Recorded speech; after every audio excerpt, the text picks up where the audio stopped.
VIBErations Podcast Part 3, Leeder Quay Wine Merchants.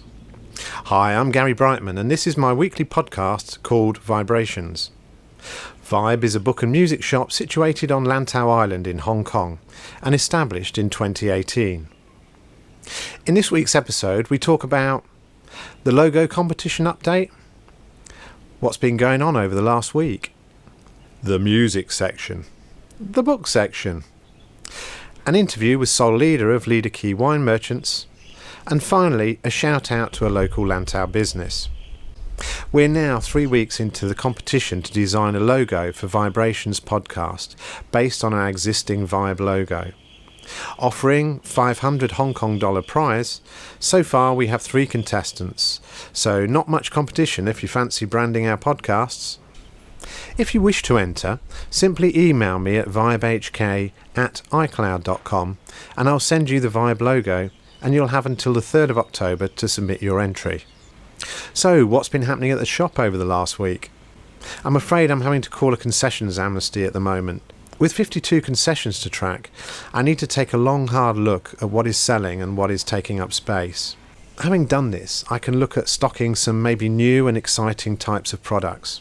Many thanks go to Chi Man Yun for picking up on me for the Apple Daily I Love Hong Kong video.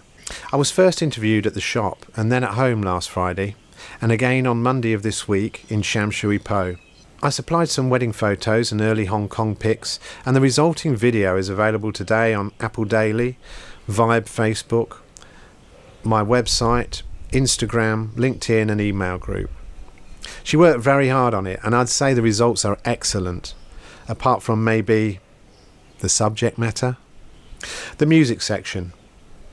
We probably have 1,000 rock, pop, indie and Asian vinyl albums and another 1,000 classical and jazz albums catering for all tastes. Also a large stock of music-based Blu-rays at very affordable prices. The only stock I actually buy for the shop are vinyl albums. So if you're fleeing Hong Kong, why not run them by me first? We must have 4,000 music CDs now, and many donated in filer storage cases. These cater for every taste in music, including some rarities, so I've started to make them more accessible to browse through. Why not come and see what I've done in my own OCD way? The book section. We have an increasing number of both classics and history books. A large collection of Asia literature, including travel-based. Something for you to read in the absence of actually going anywhere this year. We have self-help and health books coming out of our ears. Something that has to be seen to be believed. And finally, a vast and fast-growing Chinese book section to cater for all ages and tastes. And now for the interview with Solomon Leeder of Leeder Quay Wine Merchants in Mui Wo. I'm here today at Leeder Quay Wines with my good friend and fellow Mui Wo retailer, Solomon Leeder. We're seated in his retail outlet. Basically, turn right out of the Mui Wo ferry pier and it's 30 seconds walk up the road. The shop is Hong Kong bijou, open fronted with a tasting area, wine racks, a storeroom and a wine barrel outside. Oh, and the company delivery bicycle in Leeder Quay livery. A blackboard outside the shop recommends to better call Sol. For what it's worth, one of my favourite wine sayings is wine, because it's not good to keep it bottled up. Sol, how's it going, mate? Well, I'm pretty thirsty, so let's raise a glass and have a sip first. What are we drinking? A nice, very summery rosé from north of Italy. An excellent value, home guzzler for just $69. Excellent, very good. I can see how this interview is going to go. What made you start the wine import business?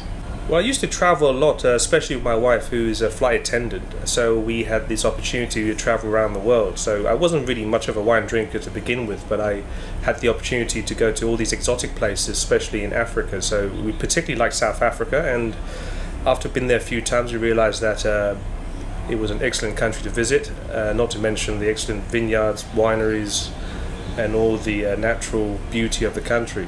So we fell in love with the place. We kept going back on a yearly basis, and after a few years we realised that the wines are of exceptionally good quality and good value. Therefore I started thinking about whether I can bring some of these wines back to Hong Kong to share with my friends initially and family. So did you have any experience of wines from other parts of the world, France, New World wines, Italian wines, before you drank the South African wine, or did you just fall in love with that straight away? I think it's the surrounding countryside, the people as well, that adds to the experience. So yes, I did travel to many of the wine regions, to, for example, Australia, New Zealand, so Central Europe, France, of course. But I travelled all these places, but I never found a country which has quite the unique mixture of the openness, friendliness, and this great environment, which I really enjoyed. So when was this? 26th of March 2015. That was my last day of my last paying job in a shipping firm in Hong Kong. That was also, I remember that day because it was Friday of the Rugby Sevens at that year. So I went to the Sevens and then quit my job, and then me and my wife started 2 years of backpacking around the world. So during this time we also visited many places and countries, and just to see the place and relax, chill out, and just think about what we want to do for the future. There was no fixed plans at that time, but the more we traveled, the more I realized that the more I enjoyed drinking wines, and also on my return to Hong Kong sporadically in between, I realized that Hong Kong wasn't very well served by what was to offer in these other interesting exotic countries. So after a while I thought that when I return to Hong Kong, when I need to make some money to pay for the holidays and backpacking trips, that I could try my hand at actually importing these wines back to Hong Kong to at least share with my friends, if not then to try to make some money out of it. Okay, so nobody in your family had any experience of it. There's no sort of heritage there. It was purely just you went for it on a whim, and there was a space in the market. And absolutely, we're a family of alcoholics, but they all didn't drink wines. So I was sort of the odd one out. So I did the WSET courses up to about diploma level, and thereafter I again went on backpacking and holidaying and site visits to the vineyards and actually learned more from them. Okay, because weren't you legally trained before that, or? Yes, but that's all forgotten now, so I'd rather not go back to that class. But it could come in handy should you be sued by anybody with any issues on the wine, I guess. Yeah, I know some good lawyers. Okay, cool, mate. So, that's going back to sort of 2015. What were your first moves then, really, when you came back and you thought, I'm going to set up a business here? Initially tried my hand in starting up a company importing wines from South Africa exclusively, and then because I didn't have the necessary funds or experience, so I started selling it via an online platform back in around 2017. So you were managing to source it okay? You kept those contacts up with South Africa there, or? Yeah, I keep going back there. That's why I enjoy what I do, because the main underlying theme is that I get to travel, to go to these places direct, to speak to the wine farm owners, the people who work on the farms, make the wines, people who own those properties, so I can speak to them directly and taste the wines and actually get a better understanding what's going on and get a better deal. So yes, I started off with a few contacts I had whose wines I really liked and I thought would be well received in Hong Kong. Okay. And of course, I guess there's one big positive for Hong Kong is that there's no import duty, I believe, on wines, and no taxation. Yeah, that is correct. Let's go on to, what are the wines that you sell here predominantly? The underlying theme of what I do, it's value. So whatever wines I sell here tends to be a great value at every price point. I don't tend to go for the ultra high-end wines. So my sort of collection here at the shop, it ranges from about $69 to most expensive bottle about $399, and most of it's somewhere in between. So I try to offer excellent value from countries which I find at the time being offers good value for their products. So what I do have is quite a lot of South African wines, and also I've expanded to a range of Italian wines. And on top of that, I also do a range of sherries, which I personally believe to be the most undervalued drink in the world. Yeah, I must admit, I love sherries, and I've kind of grown up really with the Christmas sherry. It's a very, well, I always thought it was a very British thing, and so I can't help myself looking for sherries at Christmas here. So hopefully, if you've got a bunch here, you can. That'll be the time of year you'll certainly shift it to the Brits, I would have thought. No problems. You can pre-order now. Okay, there you go. There you go. You've heard it from Salk. We'll give you all the details later on in the interview. Okay, so yeah, I mean, basically, it's predominantly South African wines, but you were saying you also sourced Italian wines. How did you find the suppliers for those wines? For South Africa, actually, these are the ones that I actually go there, get on my little car, drive around the country, and taste the wines and visit and to find out myself. For the Italian wines, my current suppliers I met through the wine fairs in Hong Kong. And they very happily send me samples and talk deals over the phone. Unfortunately, I haven't been able to visit those countries because of what's been happening recently. And so, but as soon as we're allowed to travel again, I'll be definitely back on my flying horse, and I'll be all over the wine-producing countries and trying to source the best value wines I can find. Yeah, okay. I mean, I'm just looking up at the shelves now. There's an amazing diversity of wines and some great labels, and when you. That always impressed me, actually, with even the likes of Welcome and Fusion and Taste and Park and Shop. They always seem to have a decent supply, a broad range of wines. But in fact, actually, none of your wines have I seen in any of the supermarkets here. Would that be fair to say? That's absolutely accurate. As far as I'm concerned, all the wines I sell are sold exclusively from at Leeder Quay in Mui Wo. It won't be available anywhere else.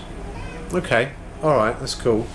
And also you do a delivery service, I understand, since the C-19 thing has kicked in and people find themselves being quarantined from 2 weeks off of the aeroplane.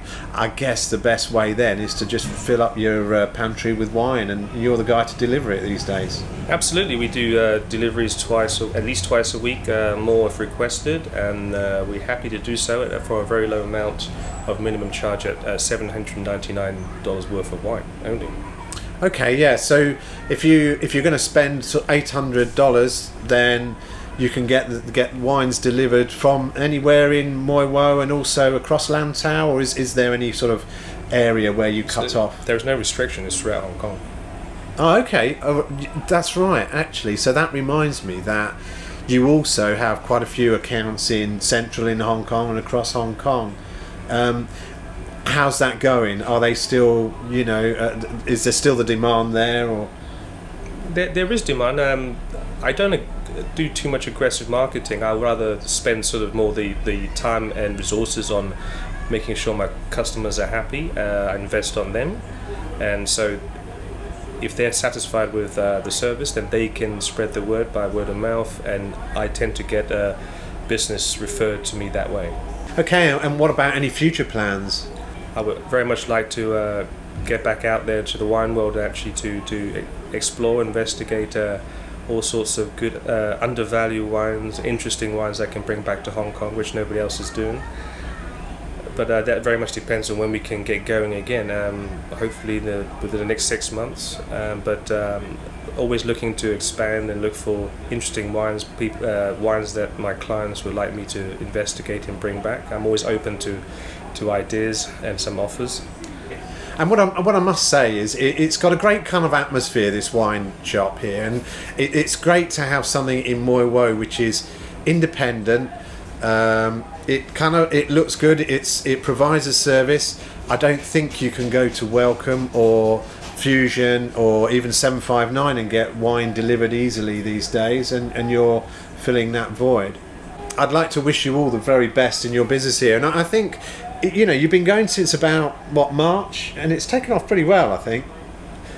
Yes, it coincided with the trade wars, viruses, social unrest. So I've only been going for a few months, but it hasn't been a dull few months at all. It's been most interesting, and it's kept me on my toes, kept me thinking, and I guess we just have to remain positive and hope that we have somehow turned the corner, and things will only get better from here on in. I understand you have a Facebook page under Leeder Quay, which is spelled LEEDER Leederquay.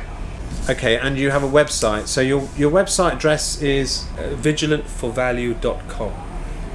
Okay, so that's vigilantforvalue.com. All one word. All Vigilant. one word. That's it. Okay, brilliant. All right, well, all the best, mate. Thank you very much for the interview. Next week, we'll interview Tom Midgley of Cafe Paradiso fame. And finally, this week's shout out to a local Lantau business goes to my neighbours. No, not HSBC, they're in enough trouble this week as it is. The other side, Lantau Base Camp, located 2 doors down from Vibe. Run by John Rem, Lantau Base Camp is Hong Kong's first trail running shop. They are the gateway to its largest island and green lung. No matter how you want to enjoy it, they're ready to support you. Run, hike, water sports, cycling, guided experiences, and giving free advice as always. They're open from 9 a.m. until 7 p.m. daily. For more information, you can visit their Facebook page, Lantau Base Camp, or website lantaubasecamp.com. Well, that's it for another week. Thanks for listening to the third Vibe Book and Music Shop podcast called VIBErations. I'm Gary Brightman. You get my vibe? Can you imagine what this old island must have looked like to those Dutch sailors when they first saw it? Fresh green. Like a dream of a new world. They must have held their breath. Afraid it would disappear before they could touch it.